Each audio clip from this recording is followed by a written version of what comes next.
primeiro lugar, eu gostaria de agradecer a presença de todos vocês. E como a Juliana já colocou para nós, que somos da área da educação, é um momento muito importante, é um momento que nos traz muita satisfação poder estar numa faculdade de ciências aplicadas com essa abertura para discutir a temática de educação e fenomenologia. Então, nesse sentido, eu quero agradecer imensamente ao professor Eduardo, que já tem demonstrado essa disposição em dialogar com o pessoal da educação. Então, eu vejo que esse tema tem se fortalecido aqui no grupo, e eu gostaria de situar também que há 2 anos, lá na UEL, nós fizemos uma proposta de uma mesa sobre educação, conhecimento e humanismo, e naquele momento o professor Eduardo e a professora Lúcia foram convidados para conversar com a gente num evento sobre o Fórum Permanente das Licenciaturas da UEL, e eu estou sinalizando esse momento que eu acredito que foi um momento muito importante, que nos aproximou e nos ajudou a pensar a educação na perspectiva fenomenológica. Então, de lá para cá, eu tenho amadurecido as ideias nesse sentido, mas o tema que eu trago, eu me coloco assim como bastante amadora.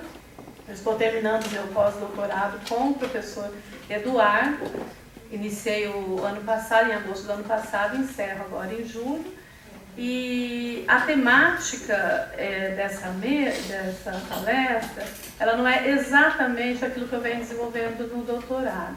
Eu trabalho no pós-doutorado, eu trabalho com formação de professores, e na minha pesquisa eu contemplo uma pesquisa que está voltada à ideia da geografia dos riscos na formação de professores, mas na perspectiva fenomenológica, e nesse semestre, trabalhando junto com o grupo de fenomenologia, o esforço foi no sentido de aproximar, o meu esforço em particular, foi no sentido de pensar na perspectiva da filósofa Edith Stein e o que ela fazia sentido dentro da minha linha de pesquisa. Então, eu nomeei a minha fala como Professores Descalços na Soleira dos Novos Tempos, Formação e Outros Temas da Pedagogia de Edith Stein. Primeiro, digamos assim, o primeiro sobrevoo que eu faço na obra, e é um sobrevoo mesmo, porque como a Virgília já situou também, é uma obra densa, tem muita coisa para a gente aprender, mas o meu primeiro olhar, eu já me encanto com essa filósofa, me convidando para olhar a pessoa na sua dimensão espiritual. Aí eu começo a me questionar, como assim? Eu tenho 25 anos de magistério e eu acredito que eu nunca me imaginei sentar numa cadeira na universidade e discutir essas questões. E hoje estou aqui pensando nessa dimensão espiritual do ser. Então, é uma coisa muito interessante. É um momento que eu acredito que seja um marco também na minha vida profissional e pessoal. Então, Edith, ela me convida a olhar para a pessoa do ponto de vista espiritual e faz, na minha cabeça, talvez uma verdadeira revolução. Como pensar essa pedagogia da interioridade, essa pedagogia da espiritualidade que a Edith vem nos convidando. Então, a sua pedagogia. E tentando fazer essa aproximação com o meu campo de estudo, os princípios dessa filósofa me faz pensar na educação no seu sentido radical, que é no sentido que vem da raiz. Como assim pensar a educação no seu sentido radical? Nos coloca enquanto pesquisadoras e professora como, vamos dizer assim, num estado constante de vigília. Tá? Por que esse estado? Porque me chama a pensar a educação na sua forma mais complexa, examinando cada fio que está ali sendo tecido junto. Então é muito mais fácil nós nos atermos a metodologias e técnicas de ensino e como ensinar, e ponto final, o problema está. Mas ela vai mais profunda, ela diz, não, tem uma raiz aí que nós precisamos encontrar. Então é esse convite que a Edith me propõe. Então, no primeiro momento, a ideia da espiritualidade. O que seria essa pedagogia da espiritualidade? Então, nas minhas leituras, o que vem, então, ao meu encontro? Então, no primeiro momento, quando a gente fala de espiritualidade, vamos lembrar, então, que é vamos dizer assim, um fenômeno que faz parte da humanidade, sempre fez, né?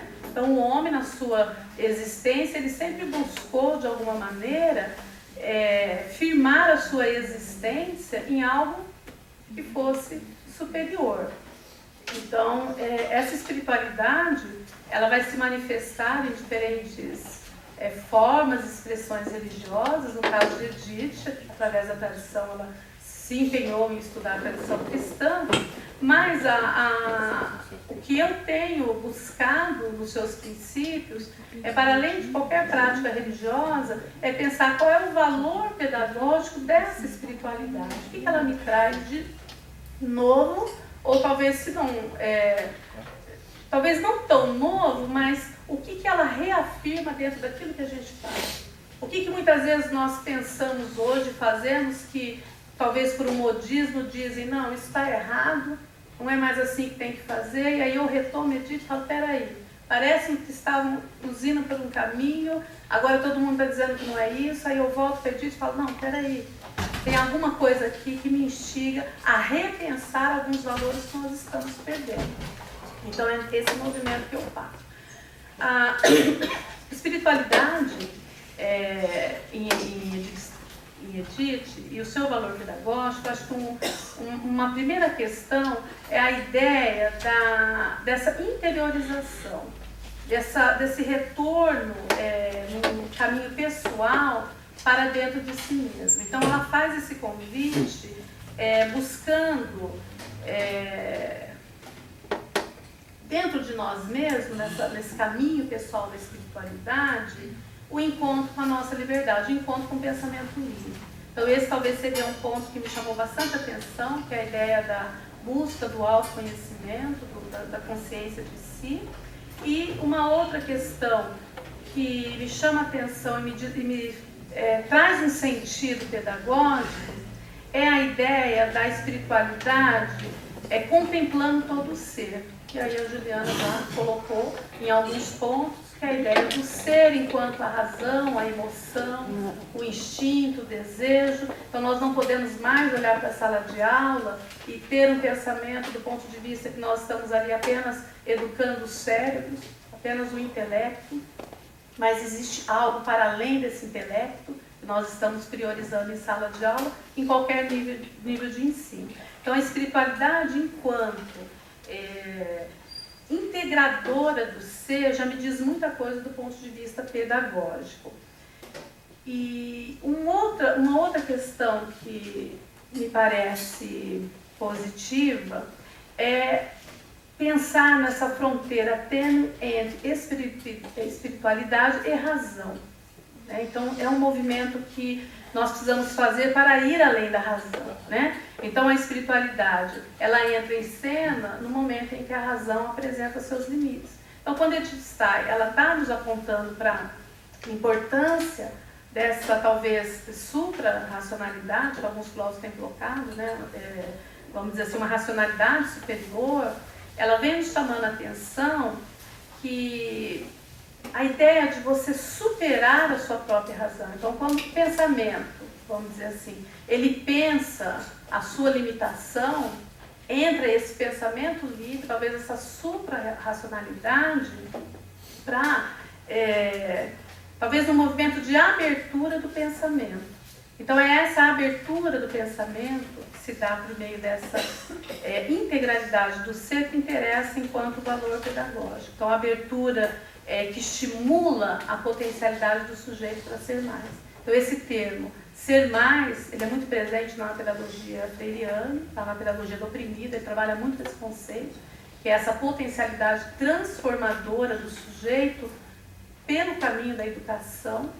E eu consigo encontrar muito sentido nesse ser mais, no sentido freiriano, a partir da espiritualidade posta, então, por Edith Stein, que é essa capacidade de compreender o horizonte do ser em um movimento de autossuperação de si mesmo. Então é pensar e negar o próprio acabamento do ser. Então talvez seria nesse sentido que a espiritualidade me ajuda a pensar o valor pedagógico, como o sujeito sempre inacabado. Para a perfeição sempre tem algo que seja muito mais perfeito. E isso nós vamos encontrar para além da razão, né? E um outro ponto que me chama a atenção, quando Edith ela coloca que a espiritualidade ela está em todos as pessoas. O que diferencia é a forma com que cada pessoa reconhece essa presença do Espírito em sua atitude livre. Daí está o centro da liberdade do ser, que é muito bem trabalhado. Então, ou seja, o homem racional, ele é livre tanto para fazer essa abertura de pensamento, quanto para fechá-lo, né? Então, a abertura para a espiritualidade, eu entendo como um salto livre dessa própria razão. E isso para nós tem todo um significado. Como que nós vamos trabalhar com esse estímulo, com essa vontade, né, de ser mais no mundo em construção, a partir dessa liberdade da razão. Bom, ao tratar em toda essa espiritualidade, Edith ela chama bastante atenção e diz assim que o que nos diferencia dos outros animais não é a razão, como está posto, mas é essa espiritualidade. Então é pela capacidade de nós sairmos de nós mesmos, de transcender os limites da nossa própria materialidade, repousa o nosso principal diferencial. E aí ela me faz então retomar aquela clássica questão que todos nós tivemos que um dia responder na escola, ou fazer desenhos, que é quem sou eu. Né? Quando a gente chegava na escola, a primeira coisa que o professor pedia para fazer era para desenhar quem somos nós. E essa é uma questão fenomenológica importantíssima. E por mais que a ciência e as próprias interrogações filosóficas tentaram responder, ainda não se conseguiu avançar, vamos dizer assim, desvendá-la, a não ser que parcialmente. Então, quem sou eu é o último mistério da individualidade que nenhum homem, de acordo com a nossa filósofa, nenhum homem poderá desvendar plenamente. Então, o que Edith quer nos dizer é que em matéria da pedagogia da interioridade, da espiritualidade, todos nós somos amadores. Porque nós não nos conhecemos e também não conhecemos na totalidade o nosso outro. O ser humano é o material por excelência da educação, né? Então nós trabalhamos com pessoas, pelas pessoas e para as pessoas. Então aí eu já encontro um caminho muito frutífero para pensar as ideias dessa autora, porque me faz olhar para as pessoas, não para números, não para multidão, mas para as pessoas, como elas são, né? Então essa pergunta, quem sou eu estou colocando aqui como uma pergunta fenomenológica, ela me leva necessariamente a uma outra pergunta: quem é o outro? Então, quem é essa pessoa nela mesma? É uma pergunta que na educação ela precisa ser feita, para que nós possamos trabalhar as singularidades, as individualidades que tanto esses filósofos têm nos colocado, né?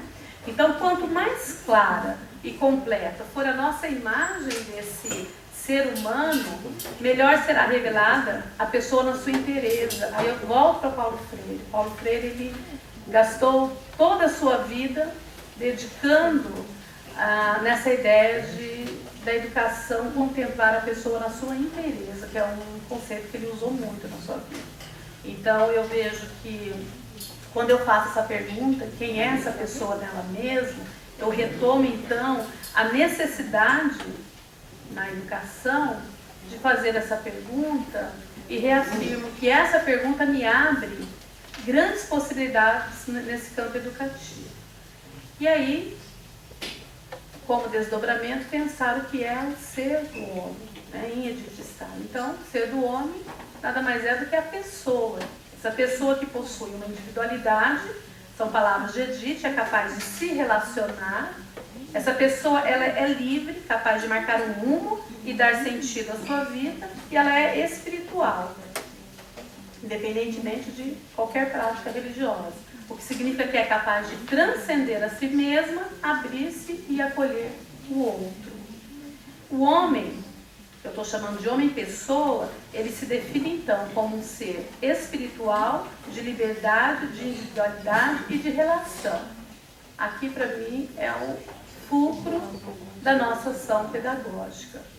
Essa pedagogia da interioridade, ela me revela, então, o sentido radical da educação. O principal efeito dessa pedagogia na educação seria, então, alcançar a vida plena de sentido, como queria Edith Stein, né? Encontrar o pleno desenvolvimento do ser a partir do reencontro com a sua interioridade. Então, a Edith, ela ajuda a pensar na formação integral da pessoa humana, que é o que tanto nós almejamos na educação, e aí eu parto de pelo menos 2 pontos para pensar essa formação integral da pessoa humana. Mas esses 2 pontos, eles são distintos, mas ao mesmo tempo imbricados, né? De um lado nós temos a nossa preocupação acadêmica e do outro lado, então, o humano espiritual. Então, com essas duas, no campo educativo, com essas 2 linhas de frente, nós temos como meta, então, essa formação integral da pessoa humana. E aí, tentando, talvez, uma síntese do que seriam esses 2 grandes pontos que a gente está, eu trago 2 termos que eu acho que é muito significativo, que é o educar e o edútere. Eu acho que resume bem e fala muito sobre esse acadêmico e esse humano espiritual. O educar, ou a educação do ponto de vista acadêmico, seria no sentido externo, de orientar, nutrir, decidir. É o fenômeno humano que nós alcançamos quando levamos uma pessoa de um ponto a outro que se deseja alcançar. É a ideia do educador enquanto um companheiro cognitivo.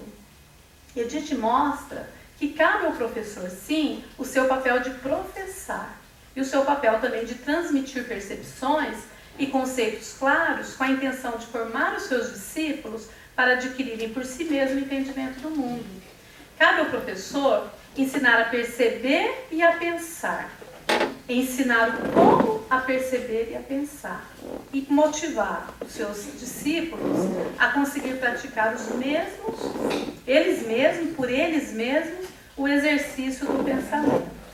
O exercício de pensar o que precisa ser pensado, como a gente já discutiu em Heidegger. Então aqui, Edith, ela me deixa assim muito tranquila com relação ao que nós fazemos hoje, porque ela me mostra que o ensino enquanto transmissão, mediação, acompanhamento cognitivo, ele ainda é necessário nos dias de hoje.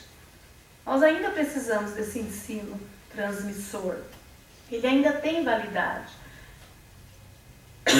Mas ele cumpre apenas uma parte do que nós estamos chamando de educação, se ocupando de formar o entendimento das crianças e dos jovens.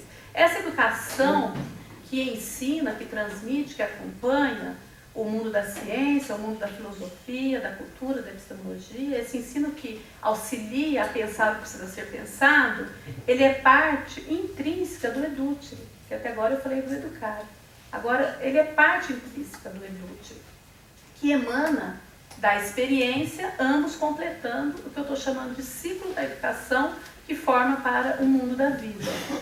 O edútere, no sentido de dentro para fora, ele emana da experiência existencial e das potencialidades criadoras do indivíduo. Então aqui a Juliana muito bem colocou vários elementos que integram essa potencialidade criadora do indivíduo. Extrapola então, esse edútere, ele extrapola então os limites das instituições formais. Ele extrapola o limite da escola, o limite da universidade. Pela sua imanência nas relações entre as pessoas, nos seus modos de ser, criar e recriar os seus mundos. Isso ajuda a constatar que há limite no nosso trabalho educativo. Tá? Então, o nosso trabalho, ele se limita em lançar sementes no terreno da existência humana.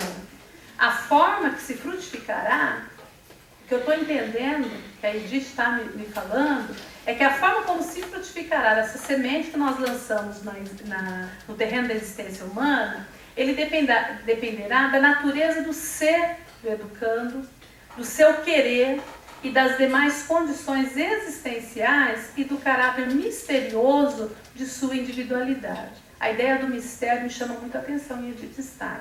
Isso mostra que não há como alcançar todas as pessoas pelos mesmos caminhos, tampouco mudá-las pelo mesmo padrão. Pois nós estamos falando de uma educação que é inerente à existência humana num processo de desenvolvimento contínuo, de formação do todo do homem, com todas as suas faculdades e capacidades.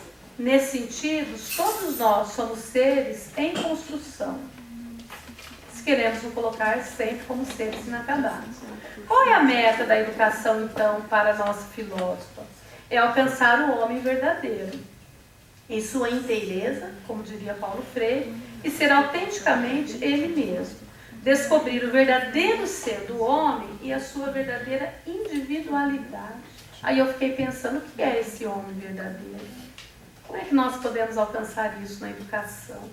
Então, o homem verdadeiro, ele é aquele que possui clareza, que é um termo também que nós muitas vezes usamos de uma forma muito superficial, mas é um termo também muito interessante, que me diz assim, que o homem verdadeiro é aquele que possui clareza e discernimento de sua existência e tem a percepção clara de seu devir. Temos aqui, então, uma proposta colaborativa, que é outro ponto que também me faz avançar muito ao pensar na formação de professores. Nós temos, de um lado, o dever de educar e, do outro, a necessidade de ser educado. Há uma colaboração entre educador e educando, onde o primeiro deve dar cada vez mais espaço para que se sobressaia essa individualidade. A meta final do trabalho formativo é, então, passar da educação, passando pela autoatividade, até chegar na autoeducação. Momento em que se substitui aquela educação intencional, aquela educação que foi dada pelo outro. O que significa o homem ser responsável por si mesmo e pelo mundo a que ele pertence. Para se desenvolver plenamente nessa individualidade e chegar nessa autoeducação, o sujeito, que nós estamos considerando um sujeito inacabado, ele precisa então ser formado em comunidade. Então, a comunidade é um conceito que nós precisamos parar um pouquinho e pensar, se levarmos em conta o mundo que vivemos hoje. Então, essa comunidade, a partir da presença dessas individualidades, ela também vai se formando, se deformando frente às singularidades que caracterizam o dinamismo da vida social. Então, o que Edith fala sobre comunidade? Ela diz que comunidade é um corpo de muitos membros e uma multiplicidade de individualidade. Então, ela diz que não é uma soma de indivíduos, mas uma multiplicidade de individualidades que não se repetem. O trabalho social de formação, que eu vejo que o trabalho do professor é um trabalho social de formação, não só dele, mas colocamos ele dando um pouco de centralidade ao professor. O trabalho social do professor é possível e necessário nos dias de hoje, em dias que se pensa até em eliminar a figura do professor, né? Os indivíduos, eles não são membros acabados, os indivíduos dessa comunidade, eles precisam sim ser educados, formados e preparados para a vida social. O desenvolvimento do ser do homem se faz frente aos outros. Uma comunidade que suprime o indivíduo, aqui fala da filósofa, uma comunidade que suprime o indivíduo deixa de ser comunidade. O indivíduo que despreza a comunidade não desenvolve a sua individualidade, atrofia as suas capacidades. Na relação com a comunidade humana, o homem não só se realiza, mas ele contribui para que a comunidade se desenvolva. O indivíduo isolado, para Edith Stein, é uma abstração. A sua existência é no mundo, sua vida é a vida em comum. Então, cada forma, e aí me faz pensar, em cada forma da comunidade que nós temos hoje, família, escola, igreja, clubes e tantas outras formas, e eu penso que cada uma tem o seu sentido próprio. A vida em sociedade ela é a base para levantar o edifício do trabalho educativo de formação. Então, essas ideias de Edith me fazem resgatar o valor da família, o valor da escola e da universidade, que são os pontos que hoje me interessam mais, aí focando na escola e na universidade. A escola e a universidade elas são instituições sociais, que elas foram criadas com um objetivo, elas foram criadas com uma finalidade. Então, a escola e a universidade, elas existem e estão a serviço das pessoas. Então, a missão é transmissão de bens culturais, mas por meio de uma relação viva entre gerações. E aqui que eu acho que nos ajuda a avançar bastante. Essa comunidade social, essas comunidades sociais, elas ainda estão aqui para a transmissão dos bens culturais. Mas o mais importante é por meio do que se faz isso, que é por meio das relações vividas e as relações entre gerações. Isso me diz que nós temos o encontro de pessoas mais maduras, talvez intelectualmente, outras não tão maduras, e é esse encontro que é o possível dentro dessa comunidade, fazendo a comunidade avançar no seu sentido mais amplo. Bom, essas instituições, se a gente for pensar, não vamos entrar na história, mas elas foram criadas no momento em que as famílias já não era suficiente mais para fazer essa transmissão. Então aí aparece a figura desse profissional formador. Então é a figura desse profissional, que é um profissional que a ele foi delegado a tarefa de transmitir, construir determinados campos de estudos organizados. É isso que a gente coloca, que a família não dá conta muitas vezes. O professor ele aparece como esse profissional que vai dar conta desse pensamento mais organizado. Então, enquanto comunidades educativas, o valor dessas instituições, na atualidade, eles devem ser resgatados no momento em que se defende o ensino à distância e a desescolarização. Então, precisamos repensar qual é o valor dessas instituições na sociedade que nós vivemos hoje. Essas instituições, aí no sentido bachelardiano, que eu não podia deixar de colocar, ela deve se tornar a casa como lugar de refúgio e de proteção. Para mim, essas instituições sociais, ela deveria ser, ou deveria se pautar como um lugar seguro em que as individualidades, as capacidades individuais e sociais do educando possam se desenvolver. Então, a escola ela não pode ser reformatória, ela precisa ser um lugar sui generis de formação humana. Então, essa pedagogia da interioridade nos ajuda a pensar, avançando um pouco aí no pensamento de Edith, como esse mundo que nós vivemos em sociedade, como ele se apresenta a nós. E nós sabemos que percebemos o mundo sempre a partir de escala de valores, Então é o feio, o belo, o mal, o bom. Então essa escala de valor, ela tem um sentido pedagógico muito forte. No terreno da cognição, e da afetividade, nós vamos nos atentar mais para aquilo que nós colocamos no nosso olhar, para aquilo que nós damos mais valor nessa sociedade.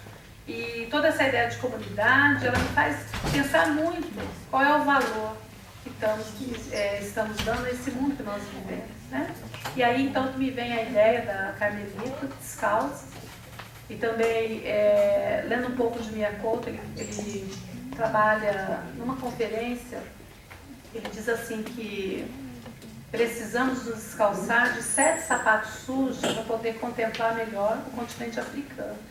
Então, eu pensando nessa ideia dos sapatos sujos, das carmelitas descalças, aí me veio em mente esse professor descalço.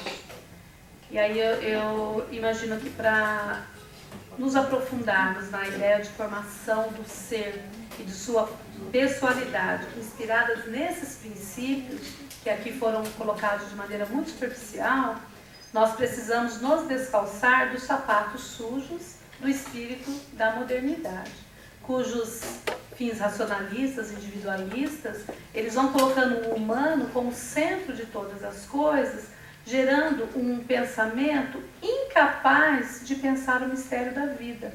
É isso que todo tempo, quando eu lia Edith Stein tentando desvendar um pouquinho o que ela está me dizendo, aí ela me retoma essa ideia do sapato.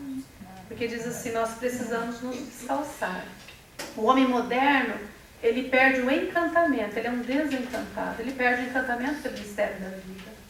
Com isso, ele despreza as coisas do espírito. Por isso que eu disse que acho que eu nunca me imaginei numa academia falando sobre essas coisas.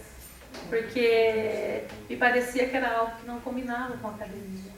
Falar de coisas do espírito, isso é coisa para gente pequena e não para aqueles que são dotados da razão. E hoje me vejo aqui, então, até emocionada de poder contemplar com liberdade aquilo que a gente gostaria de falar, né?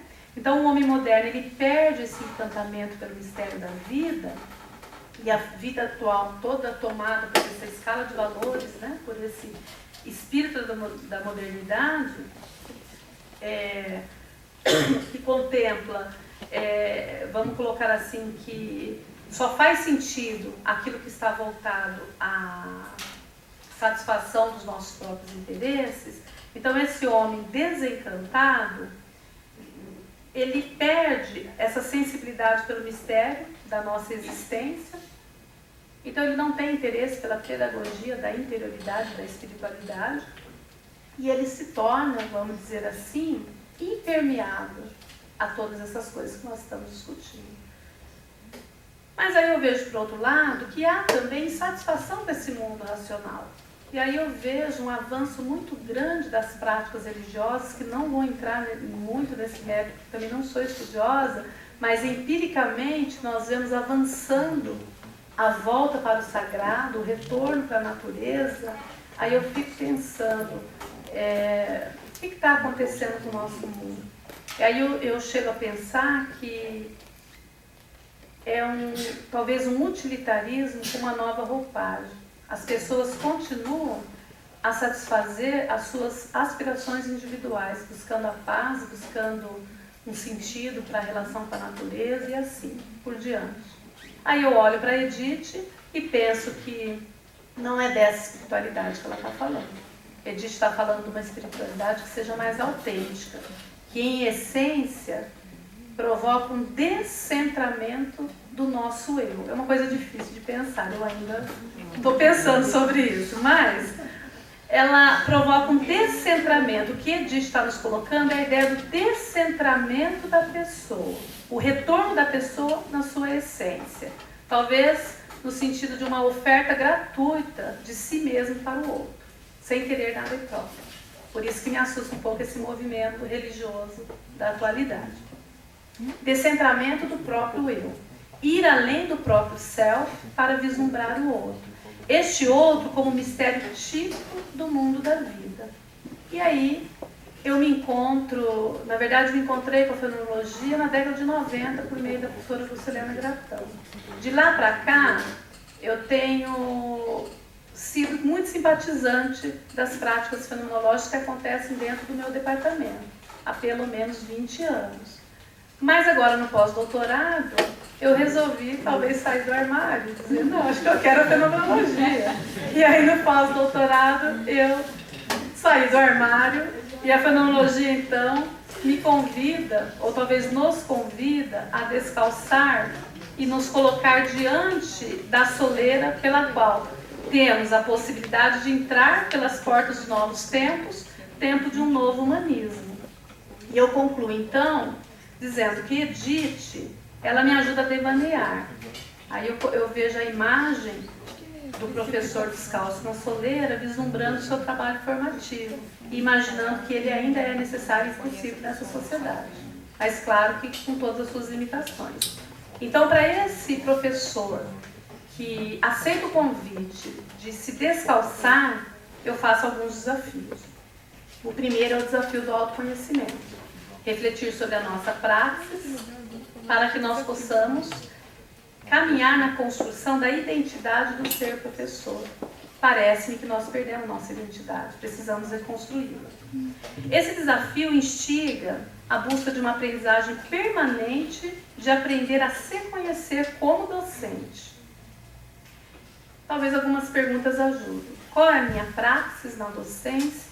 O que eu faço no cotidiano da minha ação pedagógica? Qual o lugar do sonho, da imaginação, da utopia na experiência do meu fazer permanente? Esse exercício de pensar quem somos no mundo remete à reflexão também sobre o nosso engajamento nas ações, que eu estou chamando de ações socioeducativas, o qual nos leva a outras problematizações. Então, quando eu construo a minha identidade de ser professor, eu preciso pensar qual é a sociedade que temos e que sociedade nós queremos construir. Que tipo de homem nós temos e que tipo de homem podemos e desejamos ajudar a construir. O desafio do autoconhecimento e da construção da identidade do professor ajudará a termos então clareza de um projeto de nação, de homem, de sociedade que desejamos construir para as futuras gerações, talvez, né? Com base nas sementes que nós colocamos no solo fértil hoje. E o segundo desafio, que é o desafio da alteridade. Esse segundo desafio, ele é um aprendizado permanente pelo conhecimento do outro, porque Edith Stein nos coloca que jamais conheceremos o outro na sua totalidade, jamais conheceremos nós mesmos, porque ela coloca um elemento, um ingrediente muito bacana aí, que é a ideia do mistério, né? Então, por isso que eu falo que o desafio da alteridade é uma busca permanente pelo conhecimento do outro. Eu sou e estou no mundo a partir da presença do outro. Aí eu retomo a ideia da comunidade. Quando o homem separou corpo, alma e espírito, em sua lógica cartesiana, ele se separou também do próximo. A vida social se fragmenta por toda atitude de isolamento. Então, hoje na era digital, quando nós só passamos os olhos e nós vemos todos lá no polegarzinho, né, como eu diria, todo mundo no seu mundo, do celular. Então, essa era digital, ela, vamos dizer assim, que alguns profissionais já estão estudando a ideia da inteligência social, porque se perdeu a capacidade de estar com o outro e a capacidade de transmitir emoções. E quando eu escuto essa ideia da inteligência social, me remete muito ao conceito de empatia já colocado por Edith Stein. É na comunidade que se firma a individualidade, pois somente o encontro, o contato se aprende a identificar os sentimentos do outro e a si próprio. Então aqui já temos pistas para pensar em empatia na Edith Stein. Porque a empatia, além de estar com o outro, é viver e experienciar o outro. Então é algo muito mais profundo de apenas estar com. É conviver, né? Então é preciso, dentro desse desafio da alteridade, resgatar o desejo genuíno de conviver e estar com o outro. Acho que nós perdemos um pouco esse desejo, porque queremos nos isolar em nós mesmos. O exercício de conhecer o outro implica na apropriação de diferentes universos, de situações e de pessoas com os quais nos relacionamos, e aí nós retomamos aquela questão fenomenológica. Quem é essa pessoa? Nela mesma. Quais são os seus anseios, suas fragilidades e dificuldades? Será que nós estamos perguntando isso quando olhamos para o outro? Como esses aspectos afetam a minha relação com esse outro? Alguns pensadores eles colocam a ideia da egolatria, que impede o reconhecimento do outro e de sua alteridade. E aí Edith vem me presentear com a espiritualidade, que me diz que preciso sair de mim mesma e crescer no amor em direção ao outro. E esse crescer no amor em direção ao outro me ajuda a pensar num terceiro desafio, são só 4, tá? Eu estou terminando. O terceiro desafio, que é o desafio da expectativa. Estimular o outro a ter vontade de aprender. E no meu trabalho de formação de professores, eu tenho gastado bastante tempo, talvez em alguns momentos frustrados, porque a gente erra e acerta, mas eu tenho gastado muito tempo pensando em como instigar os nossos futuros professores a ter vontade de aprender a ser professor. Porque nós estamos perdendo muito alunos na licenciatura. Nós estamos com cursos nas universidades que não estão mais preenchendo suas vagas de licenciatura. O que está acontecendo? Que as pessoas estão perdendo a motivação e a escolha por ser professor. Claro que a gente sabe o que está acontecendo, mas eu estou indo para um outro caminho, né? Vamos deixar esses problemas sociais, políticos, econômicos de lado e pensando no ser professor. Então, a minha busca, o meu trabalho pedagógico é sempre no sentido de pensar que, imaginar que eu sou 100% responsável pela educação dos meus alunos, futuros mestres, e pensar então como é que eu instigo a ter vontade de ser professor, no sentido amplo da palavra, né? Ser professor significa ser motivador, ser confrontador, sensibilizador, conciliador, disposto ao diálogo e à persuasão, né? Bom, se quisermos então, pensando em todas essas coisas, uma geração capaz de repensar o seu lugar e o lugar do outro no mundo, dentro desse desafio da expectativa, nós precisamos passar tempo de qualidade com o outro. Quem trabalha na escola precisa buscar um tempo de qualidade com os jovens, né? E nós da universidade também. Porque somente o contato, Edith me diz muito claro isso, que somente o contato e a experiência existencial fará com que consigamos mudar o nosso olhar. Em relação aos jovens que estão lá na escola, aqueles que estão dando aula, qual é o grande desafio da expectativa? Nós precisamos olhar para esses jovens não como um problema.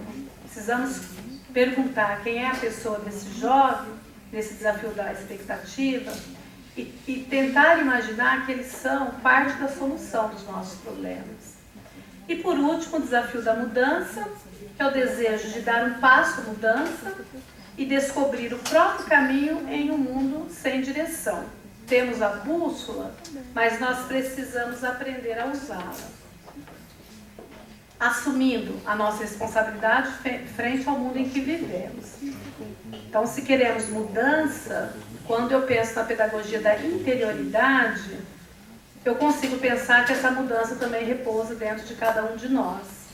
A partir desses e tantos outros desafios que a filósofa cristã me coloca, eu acho que talvez o maior deles, ela me diz que eu devo persistir a continuar no caminho da minha docência. Então, eu fiquei muito feliz encerrando a leitura daquilo que foi possível dentro que foi colocado, de Edith Stein, e pensar que ela me ajuda a persistir na minha caminhada como docente, entre tentativas, erros e acertos, persistindo na tarefa de apresentar a bússola, que permitirá aos meus discípulos navegar em novos tempos de incertezas, de riscos e de perigos, porém com uma percepção clara do seu devir, que permitirá alcançar a meta última da educação, qual seja a sua autoeducação.